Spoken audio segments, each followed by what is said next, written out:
శ్రీకృష్ణ పరబ్రహ్మణే నమః.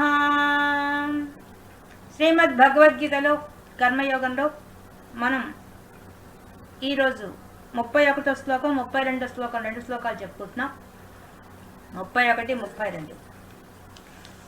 ఏ మే మతమిదం నిత్యం అనుతిష్టంతి మానవాః శ్రద్ధావంతో నసూయంతో ముచ్యంతే తేపి కర్మభిః.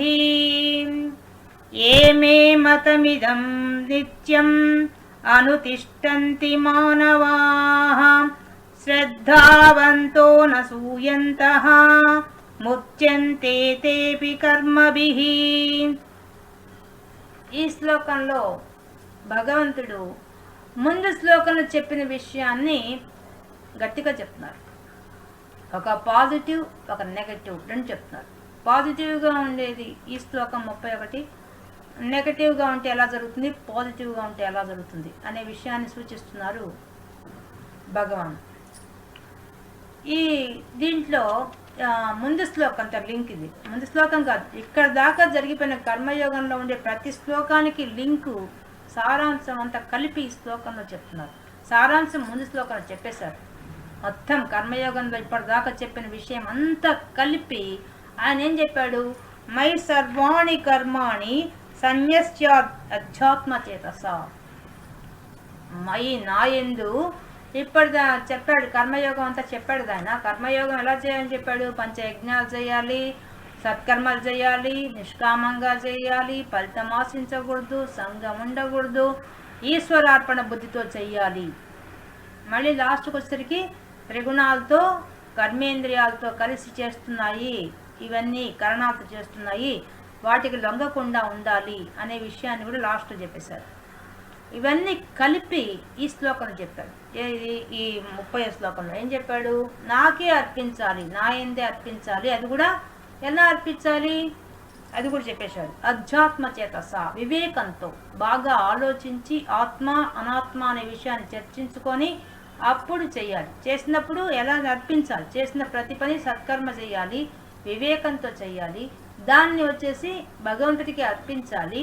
అది కూడా ఎలా అర్పించాలట, నిరాశీ నిర్మమో భూత్వా, కోరికలు లేకుండా, మమకారం లేకుండా, విగత జ్వర అంటే మానసికంగా కానీ శారీరకంగా కానీ మనసులో ఆందోళన లేకుండా, శరీరానికి వచ్చే జ్వరం మామూలుగా రోగం వల్ల వచ్చేది, కానీ మనసుకు వచ్చేది ఆందోళన అనే జ్వరం కూడా లేకుండా నీవు నాకు అన్నీ అర్పించాలి, అర్పించి ఇలా ఉండాలి అని చెప్పేశాడు. మొత్తం సారాంశంతో చెప్పేశాడు శ్లోకంలో. కర్మయోగంలో చేయాల్సిన మొట్టమొదటి బాగా కర్మయోగంలో వెళ్ళి జీవన్ముక్తుడు కావాలంటే ఏం చేయాలో చెప్పేసి యుద్ధం చేయమని చెప్పి అర్జునుడికి చెప్పేశాడు. అంటే మనకు కూడా ఇక మీ కర్మ సిద్ధాంత ప్రకారంగా మీ జీవితాన్ని ఇలా గడుపుకొని మనకు కూడా చెప్పేశాడు. చెప్పేసి ఇప్పుడు ఈ శ్లోకంలో ఏం చెప్తున్నారంటే, ఏమే మతం ఇదం నిత్యం అనుతిష్టంతి మానవాహ. ఏ మానవాహ, మనుషులంతా కూడా. ఎటువంటి మనుషులు, వాళ్ళు ఈ జాతి, ఈ మతం, ఈ కులం, ఈ యొక్క ఈ గృహస్థాశ్రమ, ఆశ్రమ ధర్మ, వర్ణాశ్రమ ధర్మాలు కానీ ఏవి అన్నిటికి సంబంధించిన వాళ్ళు మొత్తం మనుషులంతా కూడా, మనిషి పుట్టిన ప్రతి ఒక్కడు కూడా మతమిదం, మతం నే మతం, నా మతం. నా మతం అంటే మతం అంటే అభిప్రాయం. ఇప్పటిదాకా నా అభిప్రాయం అంతా చెప్పాను నీకు, ఇలా జీవిస్తే మీరు తరిస్తారనే విషయాన్ని నేను ఇప్పుడు చెప్పేశాను.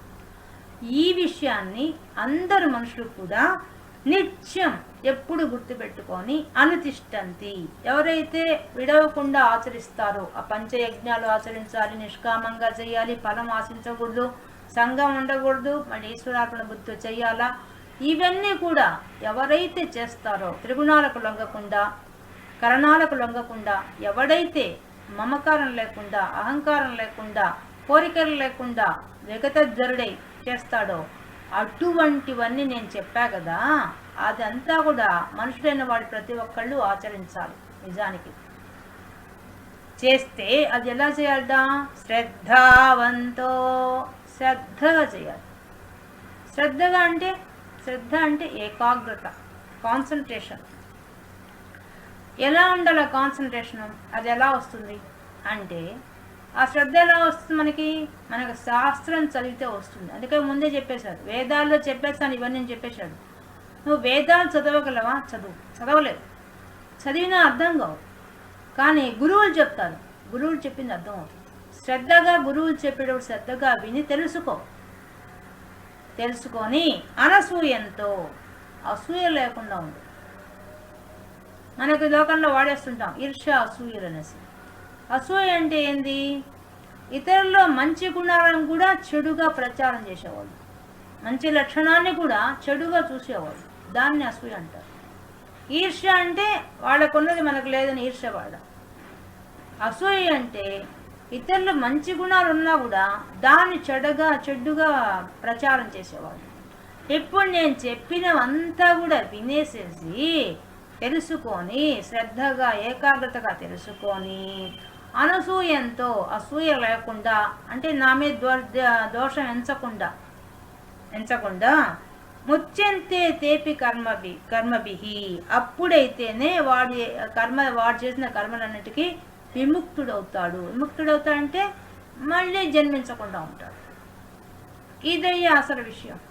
ఇప్పుడు నేను చెప్పిందంతా ఎవరైతే ఆచరిస్తాడో వాడు మళ్ళీ జన్మలు లేకుండా చేసుకోవాలంటే మాత్రం మళ్ళీ నేను చెప్పిన దాంతో మళ్ళీ కూర్చొని అసూయతో ఇలా చెప్పాడు ఆ కృష్ణుడు, అట చెప్పాడు, ఇట చెప్పాడు అని చెప్పేసి నా మీదే నిందలు వేసి, నేను చెప్పింది మీరు శ్రద్ధ లేకుండా ఆచరించకుండా కాకుండా శ్రద్ధతో ఆచరించాలి, అసూయ లేకుండా ఆచరించాలి.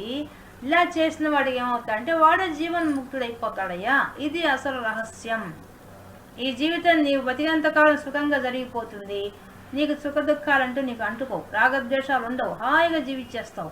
మరణించిన తర్వాత నీకు ఇంక జన్మలు ఉండవు. ఇదే అసలు కిటుకు. జీవిత విధానం అంతా ఇది. ఈ కర్మయోగంలో ఉండే విషయం అంతా ఇది. కర్మయోగిగా నువ్వు ఉండాలంటే ఇది నువ్వు చేసి తీరాలి. ఇది అసలు విషయం. ఈ విషయం చాలా మందికి తెలియదు.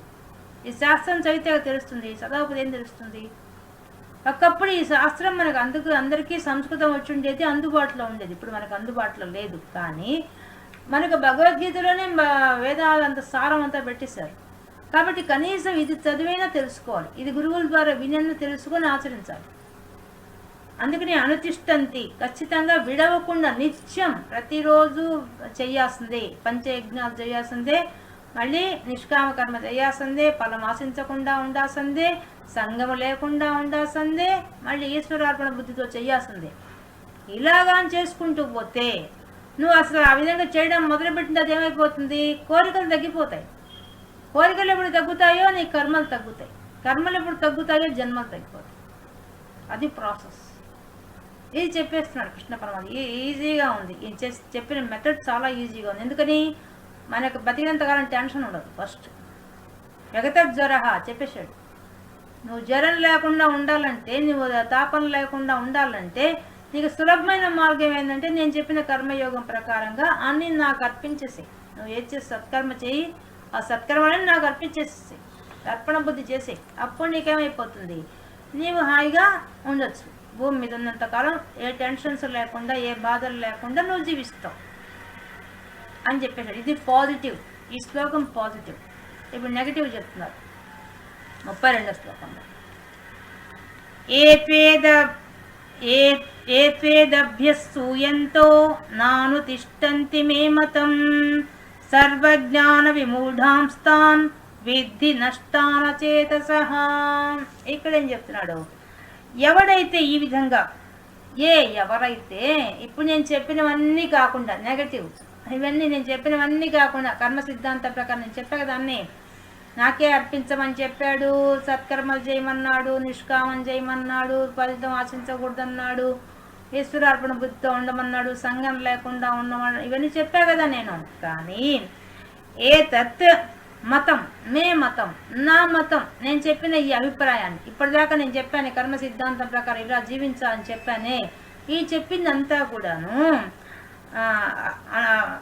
అభ్యసూయంత అంటే అసూయతో, నా మీద అసూయతో, అంటే ఎట్లా నా మీదనే లోపాలు ఎంచుకుంటూ నా తప్పులే పైకి చెప్తూ ఎంత విని కూడా నా గురించి తప్పులు చెప్తూ నాను తిష్టంతి మే మతం, నా అనుతిష్టంతి ఆచరించకుండా, అస్సలు ఆచరించకుండా, నేను చెప్పింది ఏ పాయింట్ ఆచరించకుండా, ఏమాత్రం ప్రయత్నం చేయకుండా పైన నేను చెప్పిన దాన్ని నన్నే దోషం ఎంచుకుంటూ ఉండేవాడు వాడేమైపోతాడు? అటువంటి మానవులు ఏమైపోతారు?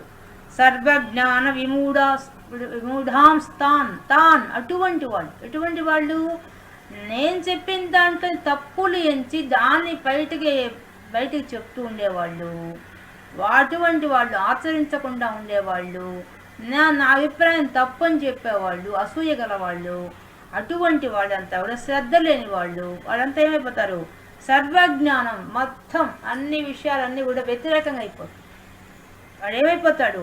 వాడు ఆ ప్రపంచ విషయాల్లో మోహితుడైపోయేసి ప్రపంచ విషయాల మీదే కాన్సన్ట్రేషన్ చేస్తాడు తప్ప నా మీద శ్రద్ధ ఉండదు, నేను చెప్పిన దాని మీద శ్రద్ధ ఉండదు వాడికి.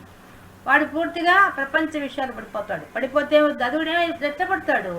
నేను చెప్పాను త్రిగుణాలతో ప్లస్ కర్మలతో ప్లస్ 23 తత్వాలతో కలిసిపోతాడు. వాడు కలిసిపోయి వాడు ఏం చేస్తాడు? ప్రపంచ విషయాల్లో పూర్తిగా మునిగిపోతాడు. మునిగిపోతే విద్ధి నష్టాన చేతసహా అచేతసహా అంటే ఏమైపోతాడు? వాడు బుద్ధి మనసు అంతా పూర్తిగా అజ్ఞానంతో నిండిపోయేసి ఆఖరకు భ్రష్టు పట్టిపోతాడు. విద్ధి తెలుసుకో ఓ అర్జున, వాడి గతి ఇట్టు పడుతుందయ్యా, ఆఖరకు నేను చెప్పిన మార్గంలో వెళ్ళకపోగా వాడిట్లా భ్రష్టు పడతాడయ్యా అని చెప్పి చెప్తున్నాడు. ఇప్పుడు ఇవన్నీ కూడా, ఇప్పుడు అర్జునుడు చెప్పినవన్నీ కూడా కృష్ణ పరమాత్మ దుర్యోధనుడు కూడా చెప్పాడు. రాయబారానికి వెళ్ళినప్పుడు దుర్యోధనుడు కూడా మంచి విషయాన్ని చెప్పాడు. ఆయన ఇలా చేసుకోవాలని, ఆయన మోక్షాన్ని సంపాదించాలని ముందే చెప్పేశాడు. ధృతరాష్ట్రుడికి చెప్పాడు, అందరికీ చెప్పాడు ఆయన. కానీ ఎవ్వరూ ఆచరించలేదు.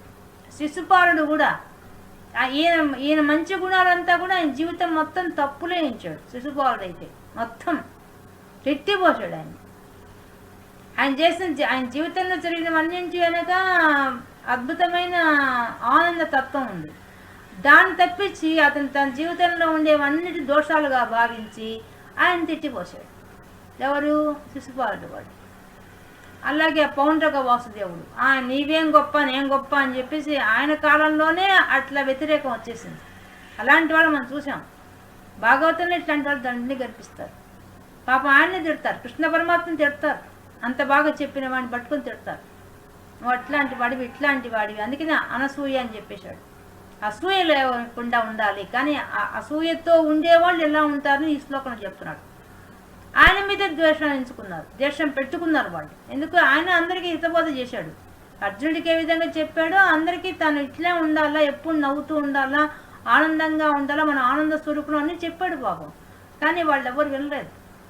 అందరూ కూడా ఆయన చెప్పిందా ఇంకా తప్పులెంచి ఆయన్నే దోషిగా చేసి పారేశారు. అది చెప్తున్నాడు. ఇప్పుడు నేను చెప్పిన దానికంతా కూడా ఎవరైతే ఈ విధంగా నేను చెప్పిన దాంట్లో దోషం ఎంచుకొని నన్నే చెడ్డగా చేసేసి నేను చెప్పిన దాన్ని ఏకాగ్రత లేకుండా ఆచరించకుండా ఉంటే వాడు భ్రష్టు పట్టిపోతాడు అంతే తప్ప వాడికేం మోక్షం రాదు. ఎవరైతే ముందు శ్లోకం ఏం చెప్పాడు? ఎవరైతే నేను చెప్పింది విని శ్రద్ధగా వింటారో, నా మీద అసూయ లేకుండా ఉంటారో అటువంటి వాడు జీవన్ముక్తుడైపోతాడు అని చెప్పేశాడు. ఇప్పుడు ఈ శ్లోకంలో నెగటివ్ చెప్తున్నాడు. ఎవరైతే ఇది ఆచరించారో, ఎవరైతే పట్టించుకోరో, పూర్తిగా కర్మేంద్రియాల చుట్టూ తిరుగుతూ త్రిగుణాలతో పట్టించుకుంటూ భూమి మీద ప్రపంచ విషయాలు పట్టించుకుంటూ పరమాత్మగా నేను చెప్పిన అభిప్రాయానికి విలువ ఇవ్వకుండా, అంటే శాస్త్రం చెప్పిన దానికి గురువులు చెప్పిన దానికి విలువ ఇవ్వకుండా ఎవరైతే ఉంటారో వాడి జీవితం భ్రష్టు పట్టిపోతుందని చెప్పేసి మనకు ఈ 32వ శ్లోకంలో చెప్తున్నారు పరమాత్మ. ఈ విధంగా ఈరోజు మనం భగవద్గీతలో కర్మయోగంలో 31, 32 శ్లోకాలు పూర్తి చేసుకున్నాం.